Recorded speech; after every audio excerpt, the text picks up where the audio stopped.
I see strong congregations being developed here and in other places because of our efforts. I see reasons for remaining on this God-given course. I see that there are going to be vital churches here for my children and for my children's children, where their faith will be nurtured, their discipleship exercised, their communities encountered with the gospel. Thanks be to God, it is an exciting time, a hopeful time for the Presbytery of Baltimore.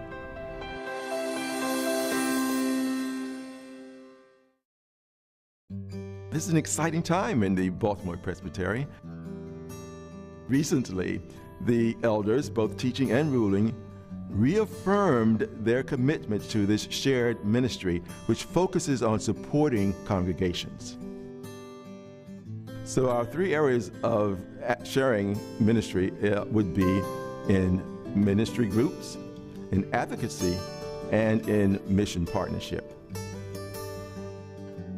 We want to get the congregations to really put forth the effort and make the shared ministry come alive and be effective throughout the entire presbytery.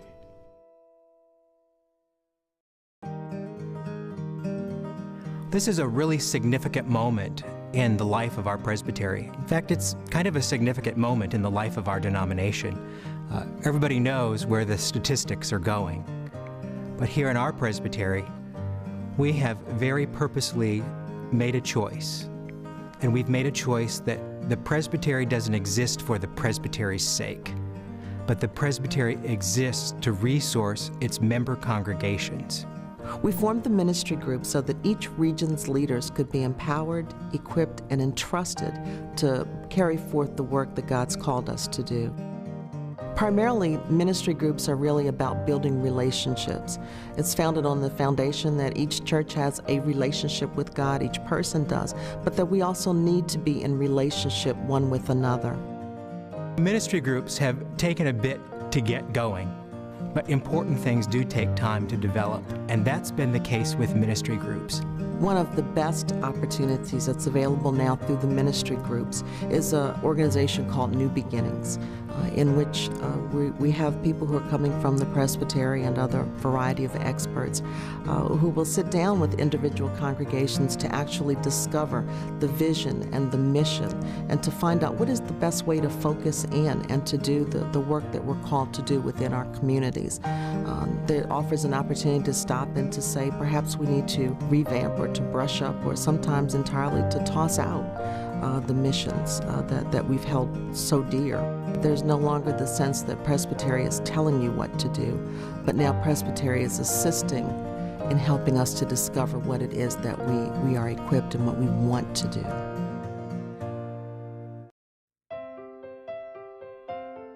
We have had a history of being involved in social justice ministries, of wanting to go in and to speak truth to power, and wanting to go in and to say, this is what God is saying to the community today, and this is where God is wanting to lead the community into tomorrow. One of the most exciting things I think that has occurred within Presbytery of Baltimore is the presence of Susan Craybill. Susan has a unique ability to be able to look in and to say, I will match this person with this person because they are like-minded about a particular cause, be it environmentalism, reduction in gun violence. No matter what it is, Susan is able to look in and not come in and say, this is what you must do, but she's able to join people together and say, this is what you can do together.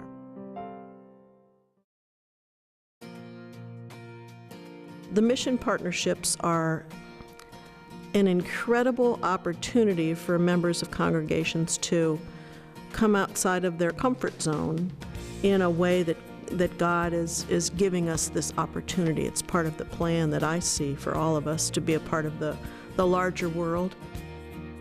It's an opportunity for the young people and the adults who go to these learning camps to spend some time away from the life that we have here on the East Coast. That's been a very important thing. You have a time to take a breath, and you have time to reflect on where is God sending me in the world? What am I supposed to be doing? What are these good works that have already been written in the book and that I'm supposed to be doing? And God opens that up for people in amazing ways. Sometimes I think we are taken aback when the Presbytery says, please give your money for this. And we don't know what this is. These partnerships have touched many, many congregations and many, many people. I really hope and pray that the congregations and the sessions in our presbytery will understand that their sharing of these funds for the shared ministry really helps and makes possible so many incredible things. This is a really exciting time in the life of our presbytery.